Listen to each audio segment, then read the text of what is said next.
merci d'avoir accepté cette entrevue. Bonjour Charles, ça va bien? Ça va et toi? Bienvenue au Québec. Merci. Oui, donc je profite d'être ici au Québec pour rencontrer Martin Latulippe, qui est conférencier, expert en motivation, en développement personnel, qui donne tout plein de conférences dans le monde entier. Oui, beaucoup. Je reviens juste de l'Iran. Ouais. C'était tout un voyage. D'accord. Et du coup, j'en ai profité pour l'interviewer, pour qu'il vous donne plus de clés pour votre succès, pour votre réussite et pour votre motivation.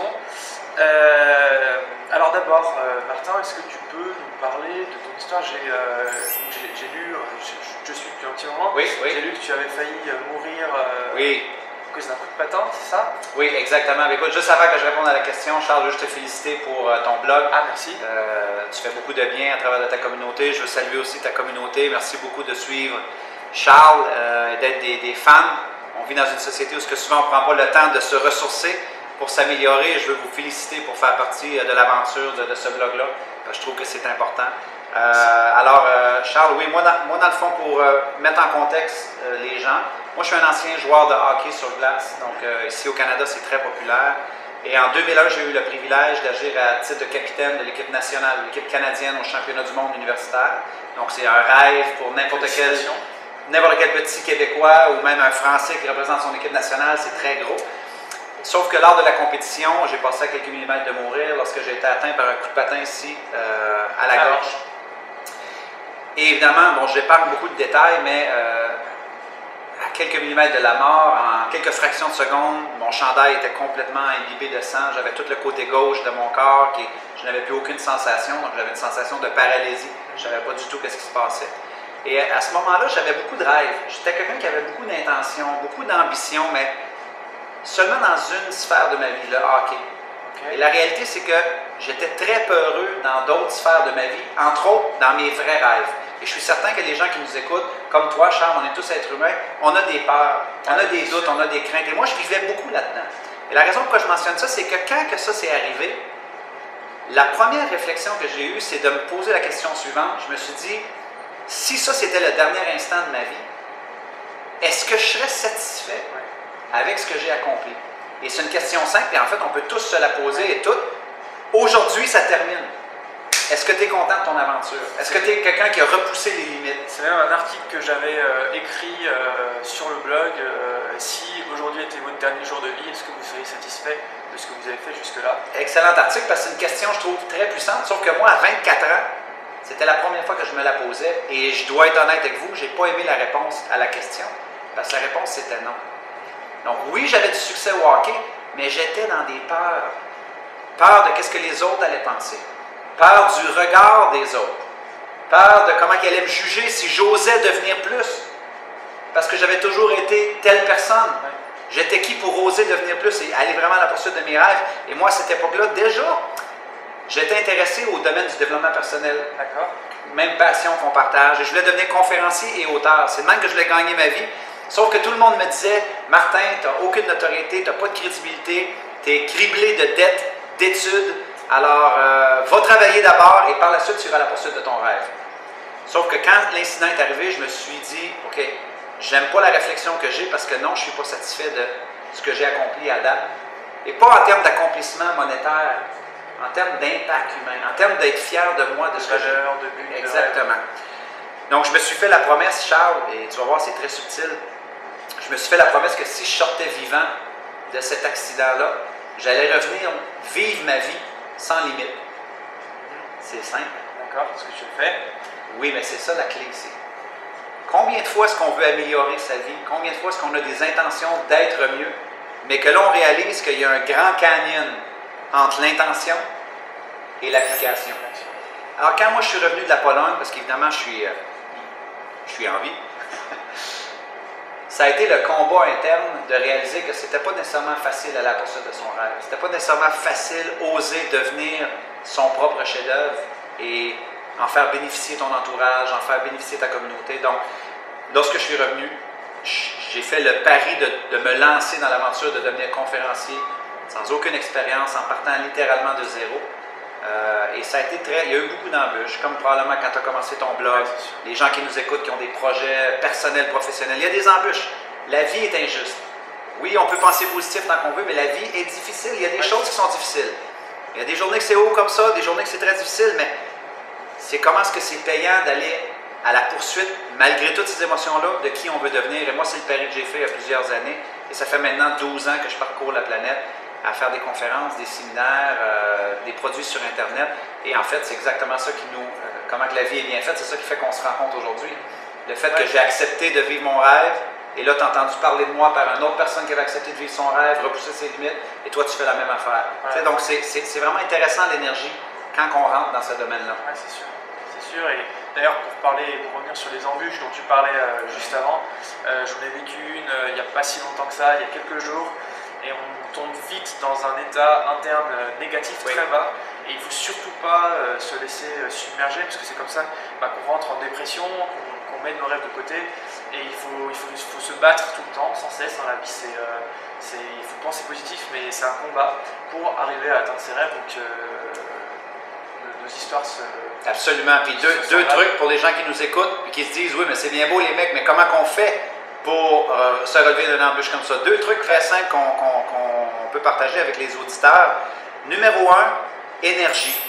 Donc, lorsque tu as une embûche, pose-toi la question tout de suite, est-ce que je suis en train d'investir mon énergie sur quelque chose sur lequel j'ai le contrôle ou non? Et vous allez découvrir que très souvent, c'est quelque chose sur lequel on n'a pas de contrôle. Les événements, l'économie, les gens disent « Ah, l'économie est mauvaise ». On n'a pas de contrôle sur l'économie, mais on a un contrôle sur la réponse qu'on a par rapport à l'économie. Tu n'aimes pas ton conjoint, tu n'aimes pas tes relations au bureau, tu n'as pas de contrôle sur ces gens-là, mais la réponse que tu vas décider d'avoir, est-ce que tu investis ton énergie sur quelque chose que tu contrôles? Le nombre de personnes, Charles, qui parlent de la météo, il ne fait pas beau, il mouille, etc. Tu n'as pas de contrôle. Puis là, tu es en train d'investir ton énergie sur quelque chose sur lequel tu n'as aucun contrôle.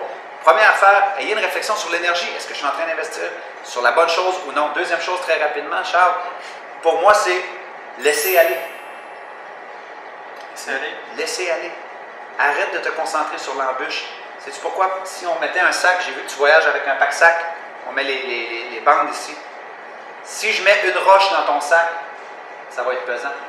Si je mets 2 roches, 3 roches, ça va commencer à être pesant dans ton voyage que tu es en train de faire ici au Québec. Là, ouais. Les gens seraient dupes de croire que psychologiquement et émotionnellement, c'est pas la même chose. Les gens passent la journée à dire le tracas que j'ai eu avec mes enfants aujourd'hui, mon employeur, l'économie, et ils gardent tout ça en dedans d'eux à place de dire non, le prochain instant peut être beaucoup meilleur. Je suis responsable d'être l'architecte du premier instant. Alors, traînez-vous des roches dans votre sac émotionnel, laissez aller. 2 petites réflexions qu'on peut avoir quand on fait face à des embûches, juste pour changer notre état d'esprit. L'état d'esprit est très important. Pour parler de la météo, en venant ici, j'ai eu un orage, donc j'étais complètement mouillé. Même chose, moi hier, on descend, on en parlait exactement. Toi hier, on était mouillé. Pourtant, on est encore là, on fait ce qu'on aime faire. Exactement. On réalise nos rêves, donc pas se laisser impacter par les événements extérieurs, mais vraiment par notre réponse à ces événements. Exactement. Parce qu'on a tous des problèmes, on aura toujours des problèmes. Il y en aura toujours. Tout le monde en a, même les plus grands leaders du monde, ils ont des problèmes. Exactement. Les plus grands. Absolument. C'est la façon de gérer les problèmes. Et souvent, c'est comme tu l'as si bien dit, ça en revient, selon moi en tout cas, à l'état d'esprit. Oui, exactement. Alors, je vais passer à la prochaine question. Donc, tu nous as déjà donné pas mal de clés. Toi, tu parles beaucoup de changement. Quelles sont les clés du changement selon toi? La première clé du changement, Charles, c'est de changer la façon dont vous écrivez le mot changement. Je ne sais pas si en France, vous écrivez le mot comme nous ici au Québec. On écrit le mot C-H-A-N-G-E-M-E-N-T. Ouais, c'est pareil en France. Parfait, merci de le confirmer. Moi, je crois sincèrement et en toute humilité que pour devenir un maître du changement, il faut changer la façon dont on écrit le mot changement pour C-H-A-N-J-E-M-E-N-T. Change. Si je ne change pas, à qui est-ce que je mens? À je. Changement. Je reviens de Paris, Charles, donc je sais que en France, c'est beaucoup l'État-providence aussi. C'est la faute des politiciens, l'économie est mauvaise. Au Québec, c'est la même chose. Les gouvernements sont responsables de notre santé. Les gouvernements sont responsables de nos malheurs. Les gouvernements sont responsables de la mauvaise éducation. Changement. Tous les top leaders, Charles, que j'ai eu la chance de rencontrer, et j'ai eu la chance de partager la scène avec des gens comme le Sir Richard Branson, Jack Canfield, qui est un des grands leaders dans le développement personnel, auteur des séries Bouillon de poulet pour l'âme, le général Rick Elliott. Ce sont tous des gens qui ont un très très haut niveau de responsabilisation. Ils sont responsables de leur aventure. Donc pour moi, j'étais arrivé avec ce jeu de mots-là il y a plusieurs années. Changement. Parce qu'à la fin de la journée, si on vit dans cet état d'esprit-là, c'est sûr qu'on devient un maître du changement. Parce que peu importe ce qui va arriver, on va être dans un état de trouver une solution, avoir une meilleure réponse. Un peu comme on l'a dit tantôt. La deuxième chose qui est très forte dans le changement, et ça, c'est les études en psychologie positive sont en train de le démontrer hors de tout doute, c'est comment est-ce que avoir de la perspective peut nous aider à faire face à des très gros changements, autant positifs que négatifs, mais souvent quand on parle de gérer le changement, souvent c'est plus à connotation négative. On n'aime pas le changement, on trouve ça difficile, pourquoi changer? Alors, on a découvert que la perspective, c'était très fort. Qu'est-ce que c'est la perspective? Dans le fond, c'est d'avoir une vue d'ensemble.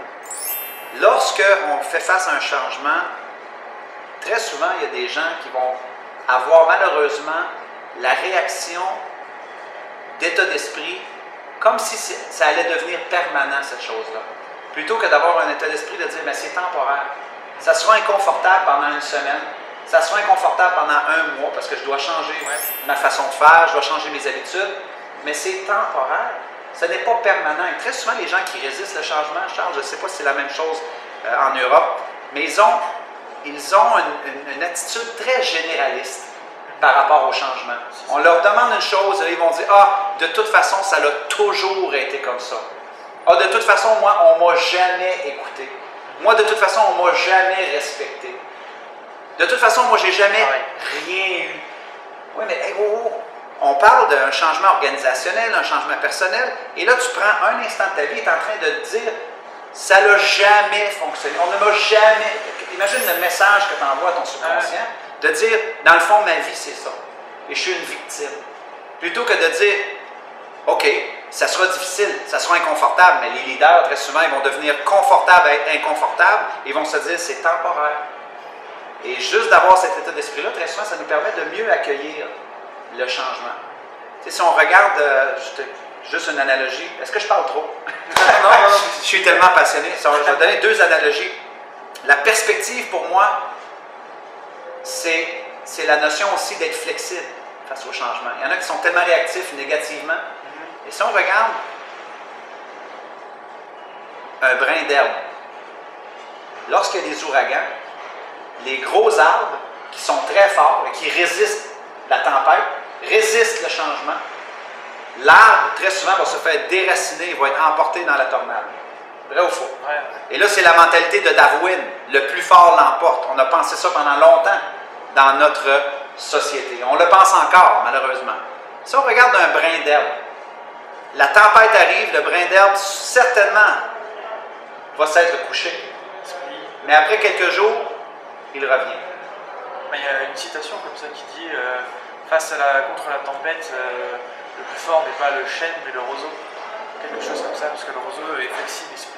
Et pour le roseau et pour le brin d'herbe, c'est temporaire. Oui. Et ça revient. Donc, d'être dans un état de fluidité, peut-être un peu. Si on regarde les plus grandes forces au monde, c'est quoi? C'est l'eau. Est-ce que l'eau est musclée?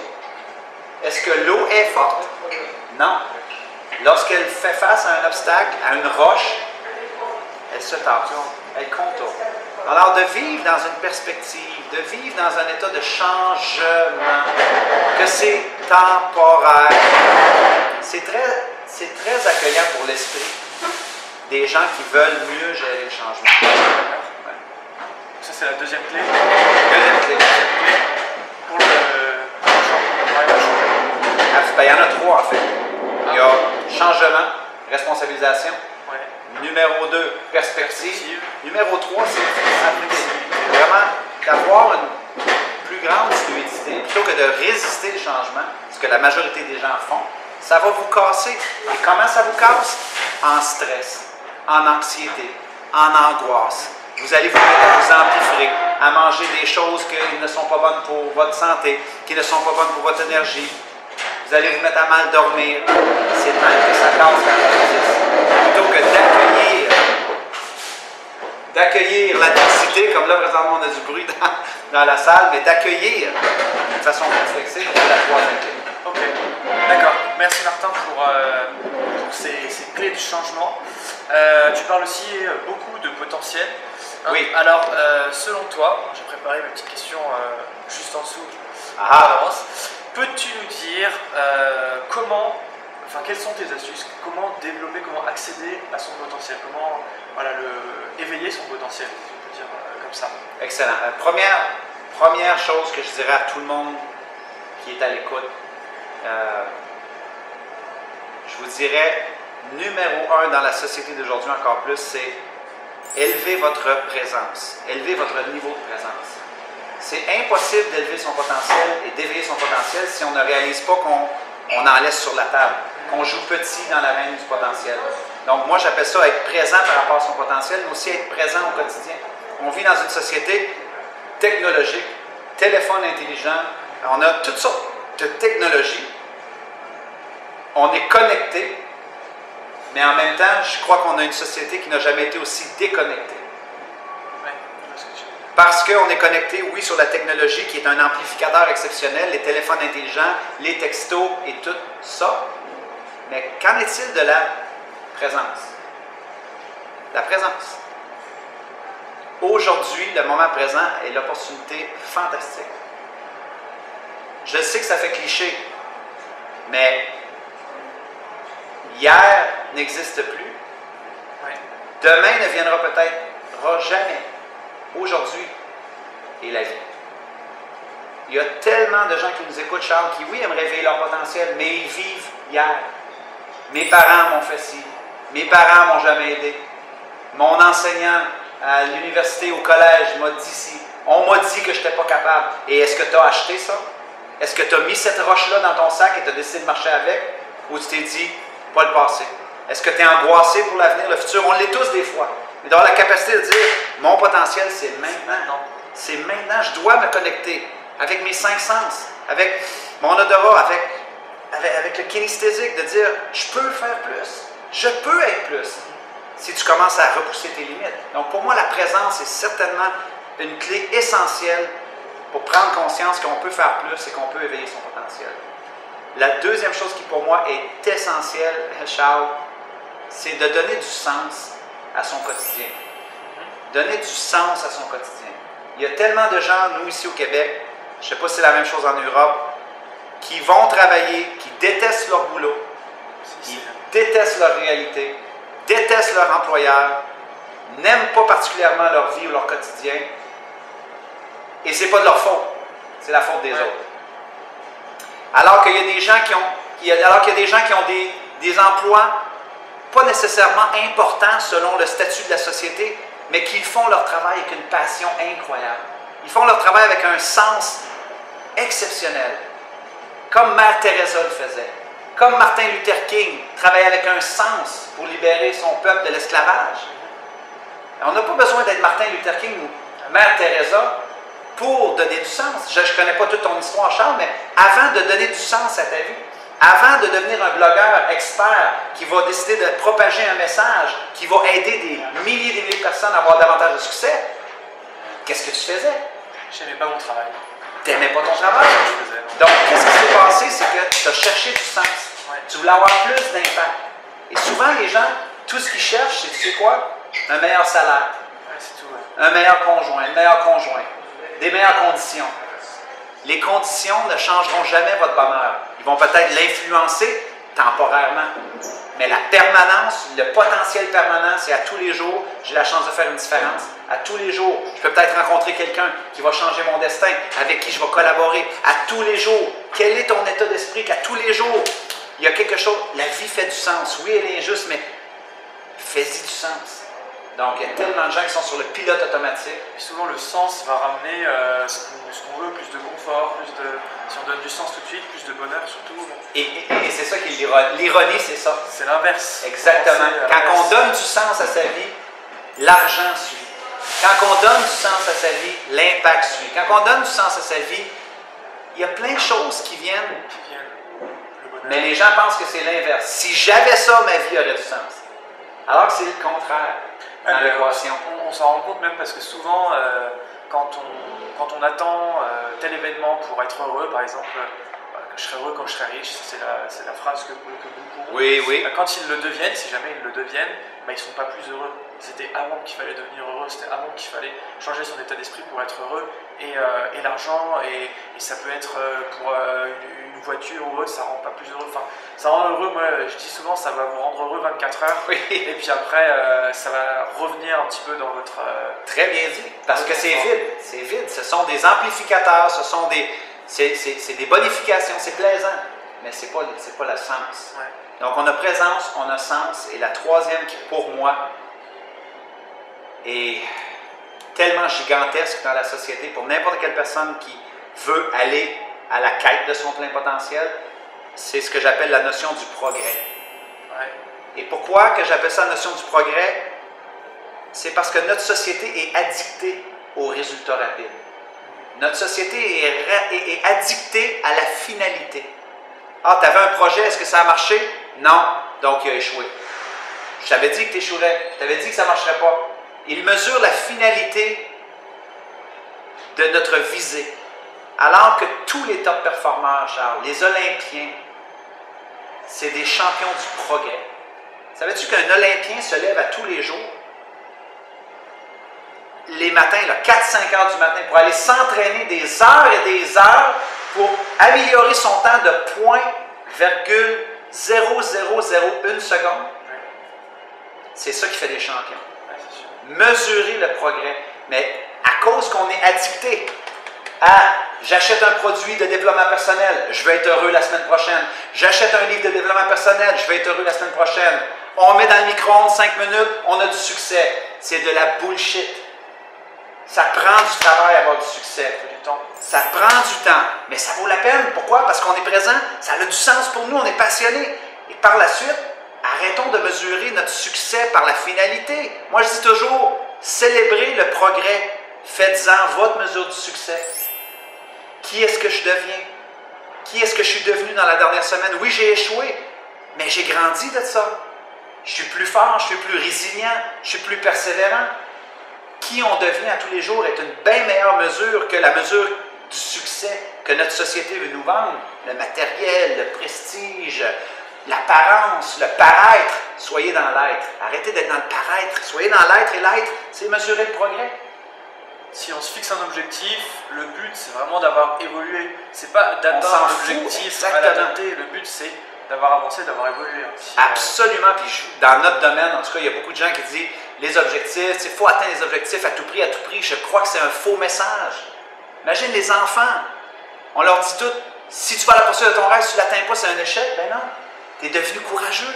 Tu es devenu résilient. Tu as développé ta personnalité. Tu as une perspective, tu as une sagesse. C'est incroyable. Alors moi, je rêvais de jouer dans la Ligue nationale de hockey. Je n'ai pas joué. Mais si j'avais abandonné, je n'aurais jamais été capitaine de l'équipe canadienne à un autre niveau. Donc, c'était mon progrès. Et même si je n'avais pas fait cette équipe-là, en jouant au hockey, ça m'a amené à avoir un bon sens du leadership, à comprendre l'esprit d'équipe. Donc, c'est toutes des choses qu'aujourd'hui, j'utilise dans mon métier, mais c'était pour moi important d'avoir cette mentalité-là de « j'ai jamais mesuré mon succès par l'atteinte, le chiffre, le résultat final, la position. » Je trouve que c'est un... Pourquoi? Parce que si les gens nous écoutent, Charles, ils veulent aller à la poursuite de leur potentiel. Oui. Si dans 2 semaines, ça ne marche pas, les gens vont abandonner. Donc, pense progrès. Ça va t'amener du succès. OK. Merci pour ces 3 superbes clés. Mon plaisir. Si tu avais donc 3 seuls conseils à donner à quelqu'un pour qu'il prenne confiance, donc là on va parler de la confiance en soi, est-ce que tu aurais 3 conseils simples, vraiment qui peuvent être mis en application par n'importe qui OK. Là maintenant, tu as quelque chose... Absolument. Je ne sais pas si je vais me rendre à 3, OK. Mais ceux que je vais te donner vont avoir beaucoup de sens pour moi. OK. Numéro 1, accorde-toi la permission d'être imparfait. Très important. Accorde-toi la permission d'être imparfait. On vit dans une société, Charles, où c'est qu'on se promène tous avec un ballon de plage. Ce ballon de plage-là, ce sont nos défauts. Notre timidité, notre nervosité, notre habilité ou notre non-habilité à parler en public. On l'amène dans un ballon de plage. Et on passe notre vie à essayer de rentrer le ballon de plage en dessous de l'eau. Le cacher. Ah oui. Le cacher des autres. On ne veut pas que les gens voient qu'on a ces défauts-là. As-tu déjà essayé de rentrer un ballon de plage en dessous de l'eau? Oui. C'est très exigeant. C'est très épuisant. C'est beaucoup plus épuisant que juste le laisser sortir de l'eau. Dire, je suis une personne imparfaite. Je suis une personne imparfaite et je m'aime comme je suis. Je pense que la première clé de la confiance en soi, c'est l'authenticité. Et l'opposé de l'authenticité, très souvent, c'est justement essayer de cacher qui on est pour, aux yeux de la société, fitter dans un moule qui est faux complètement. Tu sais, donc, dans mes conférences, je montre toujours un diagramme, c'est un triangle. Au centre du triangle, c'est action inspirante, imparfaite. Action inspirante, imparfaite. Donc, tant aussi longtemps que vos actions ont du sens, que vous essayez de faire des choses pour votre vie personnelle et professionnelle, ça va être imparfait. Mais quand on fait ça, il y a deux choses qui se produisent. Si c'est un échec, si les gens se sont moqués de vous pour vos défauts ou les choses qui vous donnent moins confiance, ça vous donne de l'expérience. Et si ça a fonctionné, ça vous donne de la confiance. Mais avant d'avoir de la confiance, il faut passer à l'action. Et très souvent, ces actions-là sont malhabiles. C'est sûr. Au début, ce n'est pas parfait. Mais très souvent, si on ne s'accorde pas la permission d'être imparfait, c'est impossible d'aller dans la confiance. Aime-toi et accepte-toi comme tu es. Tu es obèse, aime-toi. Si tu veux changer la réalité, perds du poids. Tu n'aimes pas ton apparence, essaie de l'améliorer, mais à un moment donné, il faut s'accepter. Ouais, et je trouve que ce manque de confiance-là dans la société vient beaucoup de la fausse image que la société nous vend du succès. Parce qu'on nous montre des gens qui sont tellement hauts, on nous montre des gens qui sont tellement parfaits, ils ont tellement les dents blanches, ils sont tellement bronzés. Moi, je ne le suis pas. J'ai pas confiance. Souvent, en plus, c'est des personnes qui sont passées sous Photoshop et c'est sûr que c'est un très bon exemple, ça, parce que toutes les femmes qui veulent perdre du poids, elles se comparent aux pin-up qu'il y a dans les magazines qui ont été retouchés à l'image. Donc, ils visent un modèle impossible. Parce que ça n'existe pas vraiment. On le retravaille. Oui, il y a des belles femmes, des beaux hommes, mais c'est un très bon point, tu dis. Donc, permission d'être imparfait. Arrêtez de cacher votre ballon de plage, sortez-le.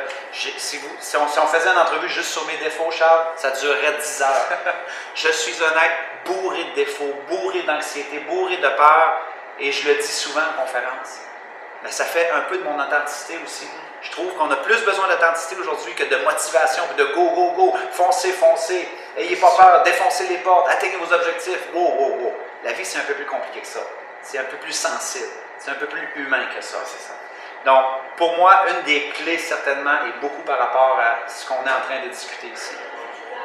La deuxième clé, ce sera la dernière que je vais te donner, c'est que je trouve que la confiance en soi, ou le manque de confiance en soi, est probablement une des plus grosses excuses que les gens utilisent pour avoir le succès. Et pourquoi je dis ça? C'est parce que on a tous un manque de confiance en soi à certains moments. Moi, j'ai rencontré des Olympiens, des médaillés d'or, des champions olympiques, des joueurs de hockey. C'est pas vrai. Le monsieur top confiance n'existe pas. Non. Monsieur top confiance est dans l'action imparfaite, l'authenticité, comme on vient de dire. Donc, pourquoi je dis ça? C'est parce que justement, si vous êtes le type de personne qui dit comme j'aimerais faire ça, mais j'ai pas confiance, je comprends ce que tu dis. Mais est-ce que dire que tu n'as pas confiance t'apporte les résultats que tu souhaites? Non. C'est une excuse. Arrête d'utiliser cette excuse-là. À la place, dis-toi, qu'est-ce que je peux faire à partir de maintenant pour peut-être avoir un peu plus confiance? Et automatiquement, quand on se pose cette question-là, Charles, on rentre dans m'accorder la permission de faire des actions imparfaites. Mettre les choses en perspective. Si ça ne marche pas tant que ça, au moins c'est une expérience. Voilà. Si ça marche un peu plus, là, je gagne confiance. Et dans le top du triangle que je montrais tantôt, action inspirante imparfaite, donne soit une expérience, donne soit de la confiance. Et quand on se met à faire ça, là, on a du progrès. Là, on a du succès. Ça vient là-dedans. Donc, je comprends que c'est difficile peut-être pour les gens à entendre, dire oui, mais Martin, vraiment, je manque de confiance. Je comprends. Je suis sensible à ça. Mais arrête de laisser ça t'enchaîner au mur de tes rêves.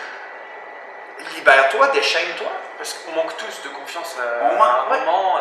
Même moi, là, je suis venu, j'étais hors de ma zone de confort. Bon, maintenant, si je devais le refaire, ce serait plus simple pour moi, ce serait plus facile, je serais dans ma zone. J'aurais augmenté, j'aurais amélioré ma zone de confort. On se connaît plus, on a une meilleure relation, on a eu le temps de parler. Ouais, c'est ça.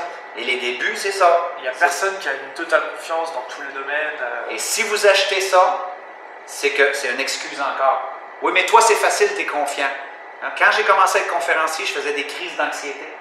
Tellement que ça me serrait la gorge, je devenais le visage tout rouge, les battements de cœur qui voulaient me faire exploser le cœur. Mais ma passion était plus forte, mon sens était tellement plus fort que je me suis dit, je dois vaincre ma peur. À tous les jours, je me disais, qu'est-ce que je peux faire aujourd'hui pour faire un pas en avant, pour améliorer ma confiance, mieux la gérer. Et aujourd'hui, ça apporte des résultats. Voilà. Mais aujourd'hui, avant de faire la conférence, j'étais nerveux. Ça va être bon. C'est normal. Faites la paix avec ça. Okay. Donc, pour moi, c'est les deux clés très importantes. Accorde-toi la permission d'être imparfait. On est tous des êtres imparfaits. Mais deuxièmement, Caroline, c'est pour moi, arrêtons d'utiliser ça comme excuse. Ok. Moi, c'est deux conseils que je partage et qui sont vraiment très importants pour prendre confiance, puis même pour donner du sens à sa vie, pour agir et pour avoir des résultats. Bon, merci Martin en tout cas pour. Charles, merci de ta visite au Québec. Ben oui, pareillement, merci beaucoup. Merci de m'avoir accordé ce moment et puis d'avoir partagé tes connaissances et tes conseils. J'espère à bientôt pour une prochaine interview. Oui, merci beaucoup. On va continuer à suivre. Au revoir tout le monde. Merci beaucoup.